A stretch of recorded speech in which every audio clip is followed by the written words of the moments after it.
الشاي من النيش يا عم يا خليه يا لهوي ينفع يا عم عبد الرحمن؟ الام دي خط احمر. ام خليل طلبت طبق من النيش من مرات ابنها، ومرات ابنها طبعا كلنا عارفين يعني ايه تطلبوا حاجه من النيش، كله الا النيش، وهيفضل كده لحد ما احنا نقول له سلام عليكم. فطبعا مرات خليل رفضت، قالت لها لا كله الا النيش. فخليل طبعا حب يعاقبها، عمل ايه؟ مسك حاجه ونزل تكسير زي ما انتم شايفين كده في النيش، وقال كله الا امي، وصور الفيديو وبعته لمراته. احنا شايفين ان هو ما كسرش حاجه في النيش، ده ازاز هيتركب تاني. يعني خليل اصلا لو ركزنا نلاقيه خايف من مراته، وكسر الازاز اللي هيروح في النهايه بعد الفيديو ده عشان يصلحها هيركب الازاز عادي، لكن مفيش كوبايه واحده اتكسرت من النيش.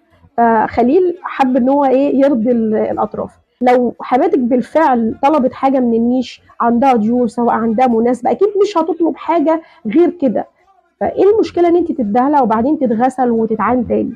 النيش ده احنا يعني محطوط كده بيلم تراب. انت بتوصل رساله وخلاص على كده طب انت لازمتها ايه بقى اللي انت كسرته؟ استخدموا حاجاتكم وتمتعوا بيها. فربنا يسترها وربنا يسترها على خليل، بس في النهايه خليل ما كسرش كوبايات ولا كاسات.